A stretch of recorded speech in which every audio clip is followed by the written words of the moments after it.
আসসালামু আলাইকুম রহমতুল্লাহ। সকলকে আসন্ন ঈদ উল আজহার অগ্রিম শুভেচ্ছা ও মুবারকবাদ জানিয়ে জরুরি কয়েকটি কথা। পশ্চিমবঙ্গের সমস্ত ইমাম মুয়াজ্জিন, বিশেষভাবে আমাদের সংগঠন অল বেঙ্গল ইমাম মুয়াজ্জিন অ্যাসোসিয়েশন অ্যান্ড চ্যারিটেবল ট্রাস্টের সঙ্গে যুক্ত প্রায় 60,000 ইমাম মুয়াজ্জিনদের উদ্দেশ্যে কয়েকটি জরুরি কথা।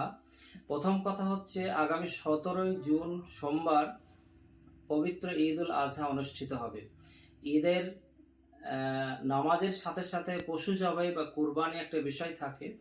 প্রশাসনিক সমস্ত থানাতে এই নিয়ে আলোচনা চলছে যে যখন পশু জবাই হবে ঘেরাঘুরি জায়গায়, নির্দিষ্ট জায়গায়, নির্জন জায়গাতে করা, এবং হাড় বা বর্জ্য পদার্থ, রক্ত, যে সমস্ত বিষয়গুলো সেগুলোকে নির্দিষ্ট জায়গায় পুঁতে ফেলা, ব্লিচিং দিয়ে পরিষ্কার করা, মাংস বহন করার সময় কালো ক্যারি ব্যবহার করা, বাচ্চাদের হাতে মোটরসাইকেল না দেওয়া ইত্যাদি, এই সমস্ত বিষয়গুলো সতর্কতার সাথে এবং তার সাথে সাথে সম্প্রীতি বজায় রাখা।